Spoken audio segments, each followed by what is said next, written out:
There's a new study, Lewis, that suggests that previous criminal offenders work harder and climb the ladder more quickly than non-criminals. This is very interesting because of the stigma attached to hiring convicted criminals.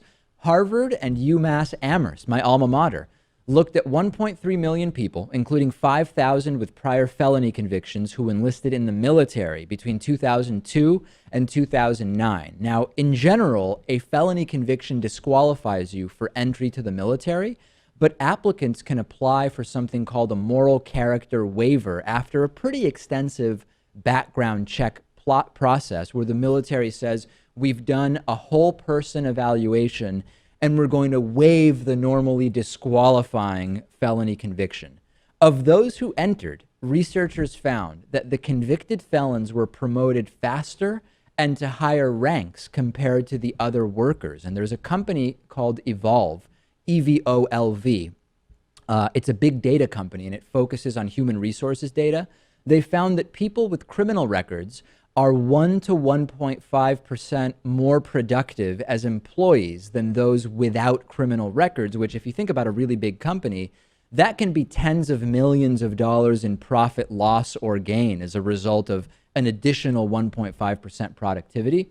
Lastly, the National Employment Law Project estimates that around 70 million people in the US, which is about 1 in 3, have either arrest or conviction records. And we know, Lewis, how big of a deal this is. This is fascinating to me. Now, a couple of counterpoints we have to think about. Number one, the evaluation was based on those who passed the whole person screening and made it into the military. That's a pretty extensive process. So I don't know that we can necessarily say all former convicts are more productive as workers, because this was looking just at the subset who passed a very rigorous sort of screening process. Also, something that struck me about this was that prison life, in some ways, can kind of mirror military training because of the structure. How regimented it is. However, Evolve saying the 1 to 1.5% applies beyond just the military, which is interesting. Yes. So, of course, that is meaningful.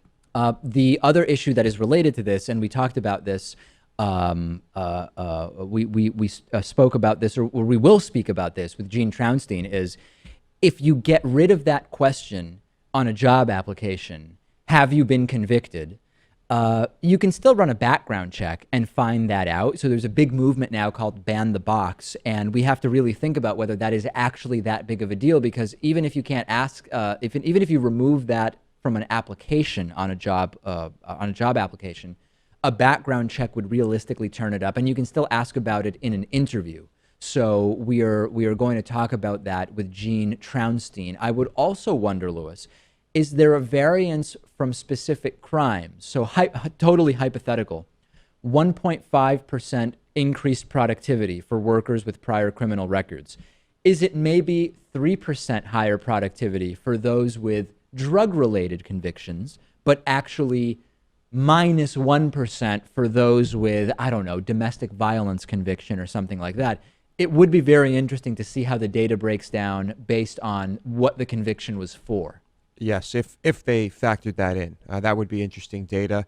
Maybe they didn't look at that.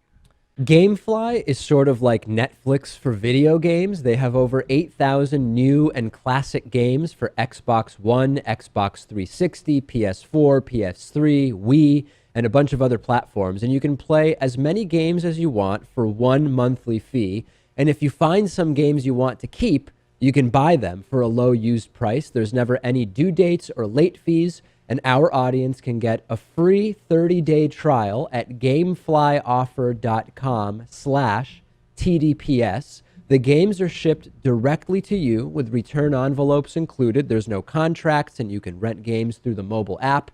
Get the free 30-day trial for the David Pakman Show audience and support our show by going to gameflyoffer.com/TDPS.